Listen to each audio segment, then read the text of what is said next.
Bueno, el gobierno reglamentó parte de la reforma laboral que venía en la ley Bases. Vamos a charlar con Luis Campos, es investigador del Instituto de Estudios y Formación de la CTA, muy especializado en temas de paritaria, relaciones laborales, lo consultamos habitualmente. ¿Cómo estás, Luis? Buen día. Hola, ¿qué tal, María? ¿Cómo estás vos? Buen día. Bueno, a ver, vamos por partes porque hay varios capítulos, ¿no? Pero me interesa arrancar con el tema de la indemnización. Actualmente un trabajador se indemniza un mes por año trabajado, ¿correcto? Sí, exacto. Es el cálculo que está establecido en la Ley de Contrato de Trabajo, en el artículo 245. ¿Y esto viene a modificar la Ley de Contrato de Trabajo? A ver, lo que hizo la ley Bases es abrir la puerta a que los sindicatos, vía la negociación colectiva, establecieran fondos de cese en sustitución de la indemnización por despido que prevé el artículo 245, la que recién comentabas. Los fondos de cese históricamente se conocen o se asimilan a lo que ya existe en la industria de la construcción, que es que en lugar de pagarte una indemnización cuando te despide el empleador o cuando termina el contrato de trabajo, el empleador va haciendo un aporte todos los meses a una cuenta y cuando termina la relación de trabajo, el trabajador o la trabajadora se lleva los fondos que hay en esa cuenta. Se usa en Brasil, en Chile. Sí, a ver, es un sistema que en la industria de la construcción existe en muchísimos lugares, que tiene que ver con que, bueno, una obra empieza, termina, y para el empleador es más fácil y más previsible en términos económicos ir depositando una suma en esa cuenta y que al final de la relación laboral el trabajador se lo lleve y no tener que prever al final de esa relación el pago de todas las indemnizaciones por despido de los empleadores. Ahora, lo que hace la reglamentación es ir bastante más allá.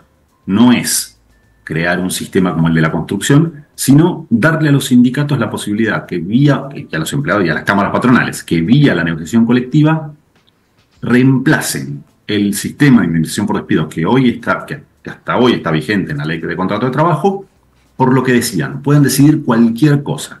Por ejemplo, una de las modalidades es un sistema de cancelación individual, donde en el convenio colectivo de trabajo se puede modificar el monto de la indemnización por despido, el plazo de pago, las modalidades en las cuales se va a percibir. Por ejemplo, un convenio colectivo tranquilamente podría decidir que la indemnización por despido, a partir de ahora, para los trabajadores de determinada actividad, va a equivaler a la mitad de un sueldo por año de trabajo. Esto está previsto en la reglamentación y es una de las posibilidades. Y esa es una de las modalidades, el sistema de cancelación individual. Luego hay otras modalidades, un sistema de fondo de cese propiamente dicho, en el cual trabajadores y empleadores van a poder hacer aportes a ese fondo y de vuelta, sin ningún piso mínimo, es decir, el monto de la indemnización va a quedar sujeto a lo que se decida en el convenio colectivo de trabajo y tampoco sin ninguna garantía de cómo se van a actualizar los fondos que estén, o sea, los montos que estén en esas cuentas bancarias. O sea, podría pasar que ese aporte se lo descuenten del trabajador o que vaya poniendo esa plata a una cuenta que puede ser un fondo común de inversión o una cuenta con plazo fijo, lo que fuere, y no te dice cómo se va actualizando, o sea, eventualmente. Ahora, lo que no entiendo es esto, Luis.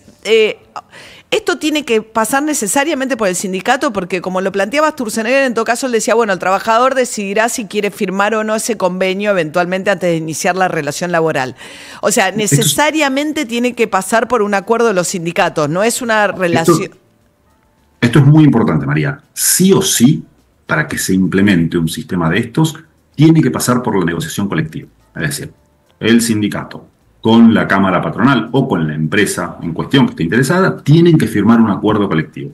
Si no se firma ese acuerdo, sigue rigiendo el sistema del artículo 245 de la Ley de Contrato de Trabajo. Ahora, una vez que se firma ese acuerdo, para las partes es optativo. Es decir, los empleadores y los trabajadores que no quieran aplicar el fondo de cese, en el contrato, cuando firman un contrato de trabajo, van a decir, nos seguimos rigiendo por el sistema de indemnización por despido previsto en la Ley de Contrato de Trabajo. Ahora, es complicado para un trabajador que está queriendo un laburo y viene la empresa y le dice, che, te propongo esta nueva modalidad de indemnizatoria que acordé con el sindicato. Es el laburante, si por ahí dice, no quiero, por ahí se queda sin el laburo, andás a ver. Sí.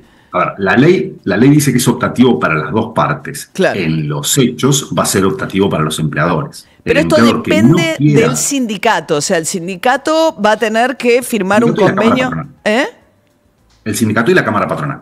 Claro, pero si el sindicato no acepta tener una forma alternativa de indemnizaciones, sigue rigiendo el viejo sistema. Exactamente. Los sindicatos que resistan la firma de un fondo SS de estas características no están obligados a hacerlo. El problema, y acá empieza a jugar un poco la dinámica de las negociaciones colectivas en general, es que si un sector de actividad, si algún empleador está muy interesado en firmar un fondo SS, pueden empezar a ponerlo como condición sine qua non, sin la cual no van a firmar ningún tipo de acuerdo colectivo, por ejemplo, paritarias. Esto ha sucedido en otros momentos de la historia donde, por ejemplo, para contarles un ejemplo, el caso de los visitadores médicos, estuvieron 4 años sin firmar paritarias porque los empleadores querían poner en la mesa de la negociación una reducción de la cantidad de delegados. Y el sindicato decía, yo no quiero reducir la cantidad de delegados. Bueno, el empleador decía, entonces yo no te doy aumentos salariales. Esto va a entrar dentro de la dinámica salarial. Hay que ver qué sectores, qué ramas de actividad están más interesadas en firmar este tipo de acuerdos. Claro. Se hablaba de comercio, de gastronómicos. Comercio, gastronómicos, ¿no? Ahora, estamos charlando con Luis Campos, que es magíster en economía política, especialista en estos temas laborales. Nos pregunta ya gente que está, si vos ya estás en una relación laboral, ¿podrían cambiarte la modalidad de indemnización o no? Bien, vuelvo sobre algo importante. Primero tiene que haber un acuerdo colectivo entre el sindicato y la Cámara Patronal. Sí. Si existe este acuerdo, puede prever la posibilidad de que los contratos de trabajo actualmente vigentes pasen a regirse por un fondo de cese laboral, lo prevé expresamente la reglamentación.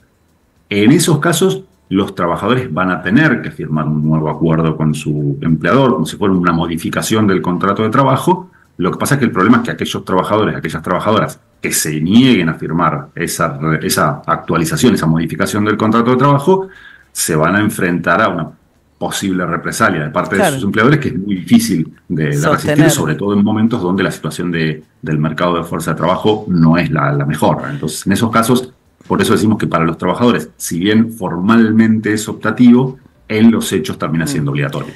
El comercio, ¿no? Dicen, como decías, comercio gastronómico, parece que podría... ¿El incentivo del sindicato cuál sería? ¿Tener más afiliados? Porque todo esto se da en forma paralela a que el gobierno frenó la discusión en el Congreso respecto de eliminar la obligatoriedad de los aportes sindicales de todos los trabajadores, independientemente de si están o no afiliados al sindicato. La mejor forma, me parece a mí, el mejor del lado del sindicato, aunque perjudica a los trabajadores si van a firmar una forma de desvinculación que es peor que la actual, es tener mayor cantidad de afiliados y por lo tanto mayor cantidad de aportantes, ¿no?, al sindicato. Pensando mal en este caso de algún del sindicato. Uno podría pensar bien de otros sindicatos, pero digo... Yo no veo que este tipo de mecanismos vaya a redundar. Por un lado, un aumento de la afiliación voluntaria de los trabajadores y las trabajadoras, y por el lado de los aportes solidarios, que son estos aportes que se establecen en la negociación colectiva independientemente de la condición de afiliación de los trabajadores y las trabajadoras. Yo no veo que este tipo de mecanismos vaya a redundar en un aumento significativo del empleo. De hecho, ya lo vemos en pero comercio gastronómico, ¿no? Ya sea o Barrio Nuevo o comercio Cavalieri. Cavalieri ya dijo que antes de que se aprobara la ley ya había dicho que su sindicato iba a ir por un fondo de esto. Por eso, entonces digo, Cavalieri va a ir por este fondo, seguramente. Seguramente va a ir Barrio Nuevo por este tipo de acuerdo con las patronales. ¿Qué incentivo tienen ellos? A ver, formalmente yo no veo ninguno. No quiere decir que no lo haya, pero en los hechos, de hecho, por ejemplo, la reglamentación es muy tajante de que estos fondos no los pueden administrar sociedades vinculadas a los firmantes, es decir, al sindicato o a la Cámara Patronal, con lo cual tampoco habría un incentivo económico por ese lado. No se puede, no son fondos que vayan a administrar los sindicatos. No, estos fondos los tienen que administrar. Ahora, en el caso de la cuenta del sistema de cancelación individual, es una cuenta bancaria. En el caso de los fondos comunes de inversión, las sociedades que están habilitadas para operar con fondos comunes de inversión. En el caso del seguro, que es otra de las opciones, las compañías de seguro que están habilitadas por la Superintendencia de Seguros.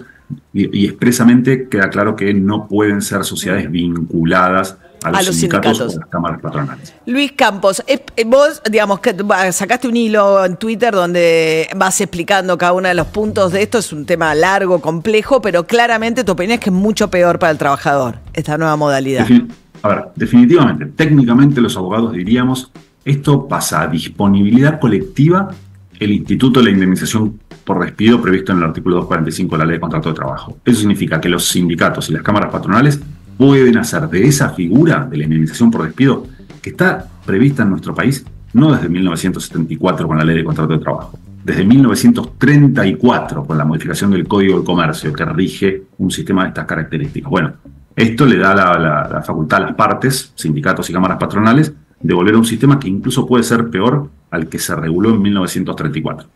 Luis Campos, investigador de la CTA. Gracias, Luis, que tengas buen día. Abrazo, buen día. Hasta luego. Llega el Gran Premio Infinia, venía